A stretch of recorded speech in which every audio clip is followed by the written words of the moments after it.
नमस्कार दोस्तों, welcome back to the student saviour YouTube channel. आज हम आए हैं मुखर्जी नगर में एक आईएएस एस्पायरेंट के रूम में।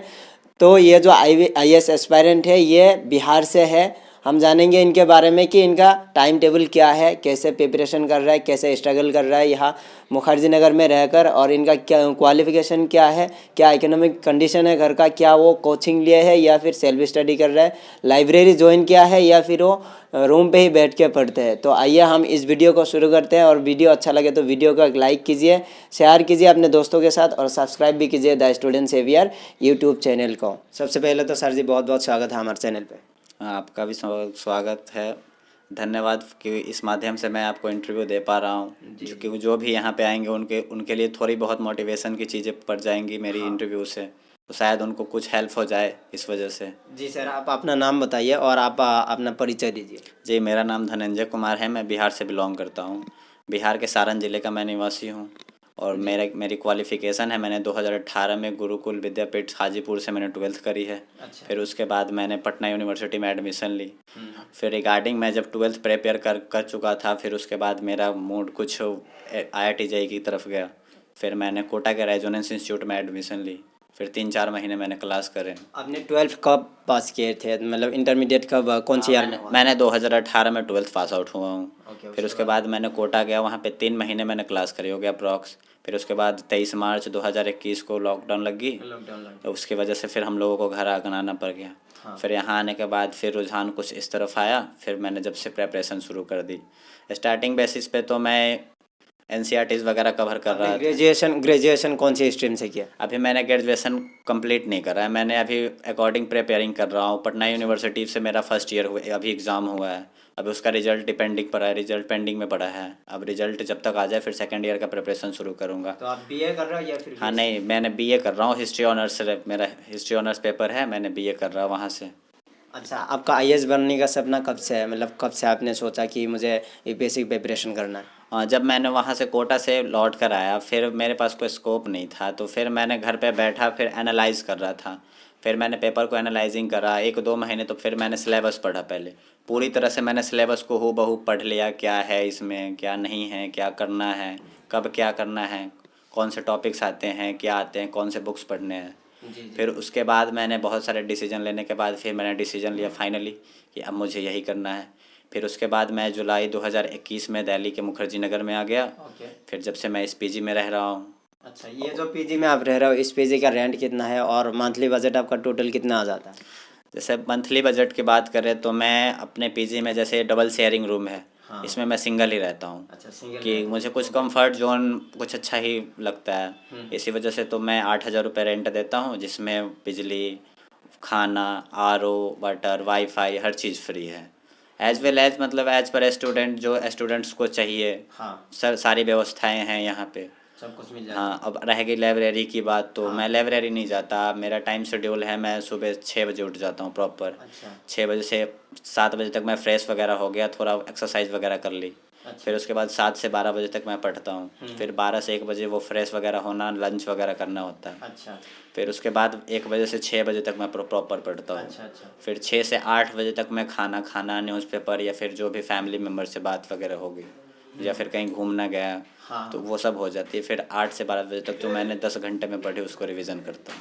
अच्छा। बस यही डेली शेड्यूल है। फिर ऐसे ही एज पर एज फिर अगले मॉर्निंग में 6 बजे उठने हैं। फिर ऐसे ही शेड्यूल चलते रहता है। ओके। आपने बताया है कि आपने लाइब्रेरी ज्वाइन नहीं किया क्योंकि आपका ये सिंगल रूम है, आप रूम पे ही बैठ के पढ़ते हो, ठीक है?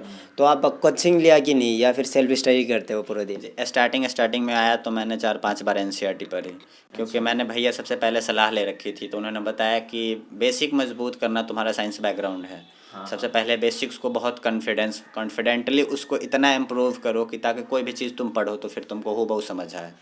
तो फिर मैंने पटना में, जब मैं रह रहा था, कोटा से लौट कर आया। जब मैं सिलेबस समझने के दौरान ही मैंने NCERT सीरीज़ ख़रीद ली थी। फिर वहाँ पे मैंने सारे बुक को 1 लाइन बाय लाइन मैंने पहले तो रीडिंग डाली, फिर 4-5 बार करा। फिर उसके बाद मैं उसका नोट्स बना रहा हूँ, सबका अलग अलग हैंड रिटन नोट्स बना रहा हूँ अपना। फिर उसी की वजह से मैंने NCERT कर ली। अब इतना पढ़ने से ये पता चल गया कि कोई भी स्टैंडर्ड बुक छूने से पहले पता हूबहू उस वर्ड से रूबरू हो चुका होता हूँ कि ये मैंने पढ़ रखी है, इसके बारे में क्या है। तो बहुत सारी हेल्पिंग नेचर है। ऐसा जो भी एस्पायरेंट्स हैं, जो बिगनर हैं, जो शुरुआत करना चाहते हैं, उनको मैं एक ही सलाह करूँगा कि जब भी शुरुआत करें एनसीईआरटी से ही करें। ओके।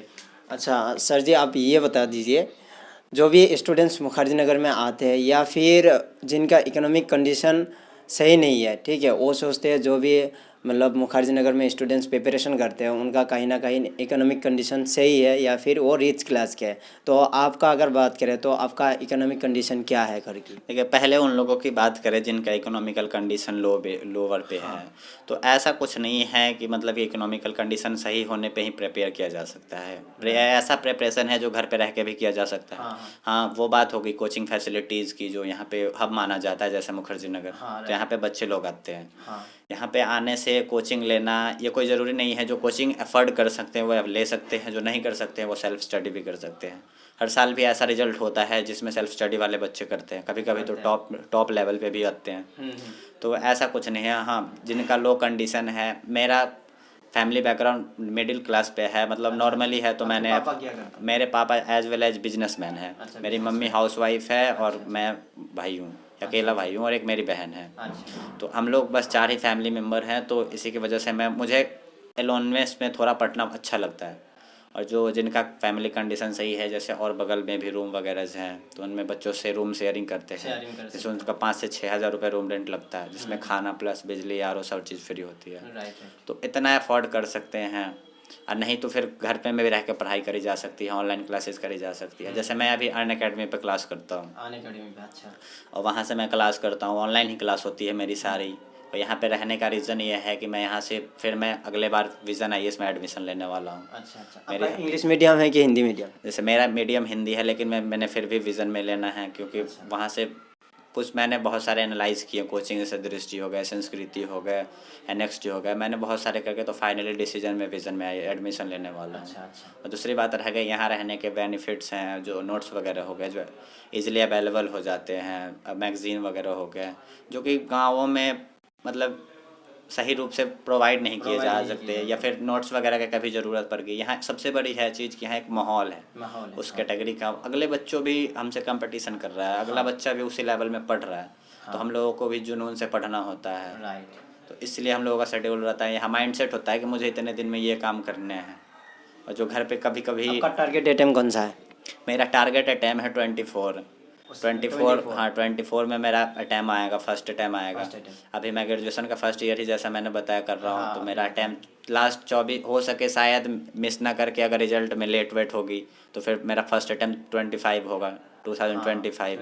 तो मैंने फर्स्ट एंड लास्ट मान के ही उसका प्रिपरेशन करनी है। मैं हर कोई से यही बात बताऊँगा कि जो अगर बिगनर्स हैं जिनके पास समय है तो फर्स्ट को ही लास्ट मान के प्रिपरेशन करें, और हमेशा शुरुआत NCERT से ही करें। ओके, चलिए सर जी, आपको बहुत बहुत धन्यवाद आपके कीमती टाइम हमें देने के लिए और आपके स्ट्रेटेजी वगैरह शेयर करने के लिए। जी, मैं भी धन्यवाद आपको देना चाहूँगा कि स्टूडेंट्स अवेयर के माध्यम से मेरी जो स्ट्रेटेजी है, जो प्रिपरेशन रूटीन है, जो शायद किसी को हेल्प कर जाए।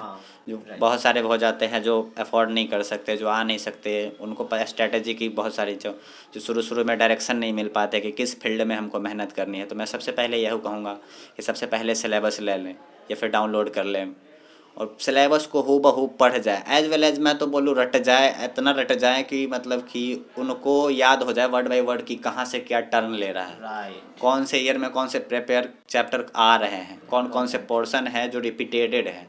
ऐसा बहुत सारे पोर्शन है हिस्ट्री का, ज्योग्राफी, पॉलिटी का, जो रिपीटेड हैं, सेपरेटेड हैं कि इसी से आने हैं। हाँ, बदलते पैटर्न के अनुसार थोड़ी बहुत इधर होती है, जैसे करंट अफेयर्स वगैरह में चेंजिंग होती है। तो ये सब इतना तो माइंड डेवलपिंग के साथ आपका हो जाएगा, लेकिन कुछ पोर्शंस जो हैं जो फिक्स हैं। इसलिए मैं एक ही सलाह देना चाहूँगा कि जो भी आएँ पहले सिलेबस को हूबहू रट ले, 10-15 दिन कॉन्फिडेंटली पढ़ें। और हाँ, ऑप्शनल हमेशा प्रिपेयर करें बढ़िया तरीके से, ऑप्शनल पे कुछ ज़्यादा ही फोकस करें। आपका ऑप्शनल क्या है? मेरा ऑप्शनल हिस्ट्री है। तो मैं हिस्ट्री के लिए मैंने अन अकेडमी पे अभी क्लास ले रहा हूँ। फिर मैंने हिस्ट्री के लिए अब जब क्लास लूँगा फिर विज़न IAS में, फिर उसके बाद वहाँ भी क्लास लेनी है। तो एज वेल एज बहुत बड़ा रोल है ऑप्शनल का, इसलिए ऑप्शनल बहुत कॉन्फिडेंटली प्रिपेयर करें।